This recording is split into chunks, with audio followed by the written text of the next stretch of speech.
Hello everyone, তো তোমাদের সাথে একদম আজকে নতুন একটা ইউনিক রেসিপি শেয়ার করছি। বাড়িতে থাকা মাত্র কয়েকটা উপকরণ দিয়ে এত সুন্দর সফট একটা ডিশ তোমরা তৈরি করে নিতে পারো। তো এটা হচ্ছে পাউরুটির মালাই কেক। একদম কয়েকটা ইনগ্রিডিয়েন্টস লাগবে। হ্যাঁ, এটা আমারও রেসিপি না, আমি ইউটিউব দেখে ট্রাই করেছিলাম।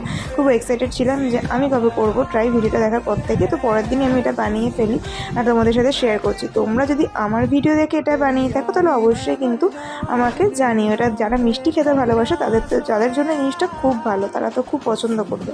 তো যেগুলো লাগছে সেটা হচ্ছে মেন ইনগ্রিডিয়েন্টস পাউরুটি, তারপর লাগছে দুধ, তারপর লাগছে হচ্ছে ময়দা, আর এখানে লাগছে চিনি। আমি চিনিটাকে সুবিধার জন্য গুঁড়ো করে নিয়েছিলাম। আর লাগছে গুঁড়ো দুধ, আর লাগছে চেরি কুচি আর কিশমিশ কুচি, মানে এগুলোকে আমি কুচি করে নিয়েছিলাম। কাজু থাকলে কাজু দিতাম, ছিল না তাই দিইনি। মাত্র এই কয়েকটা ঘরোয়া উপকরণে এত সুন্দর একটা জিনিস তৈরি করে নিতে পারবে।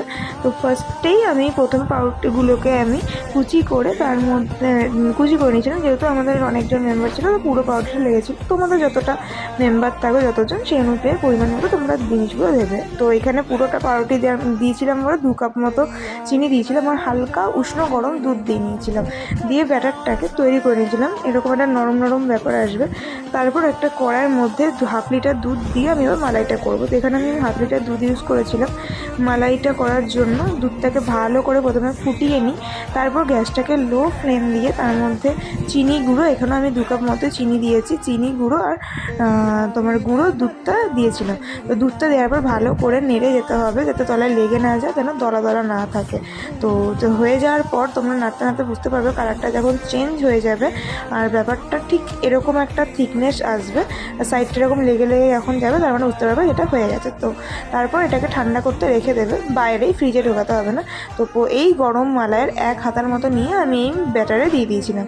তারপর ব্যাটারটাকে ভালো করে আবার মিক্স করে নিয়ে দেখলাম যে একটু থিকনেসটা কম হয়েছে। তো জিনিসটাকে টাইট করার জন্য অল্প একটু ময়দা দিয়ে নিয়েছিলাম, এটা পরিমাণ মতো।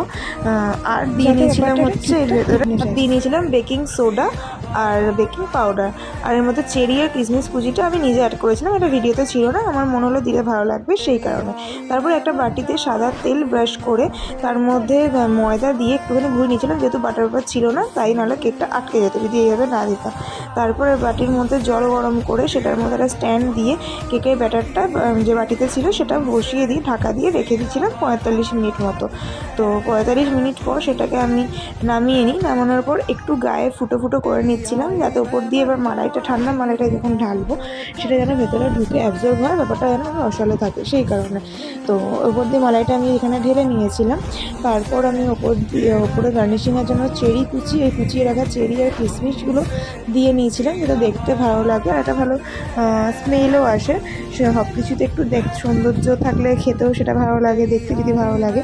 তো এই যে এখানে আমার কেক পুরো রেডি। তারপর আমি এটাকে 1.5 ঘন্টার মতো ফ্রিজে রেখে দিয়েছিলাম। তোমরা চাইলে বাইরেও রাখতে পারো।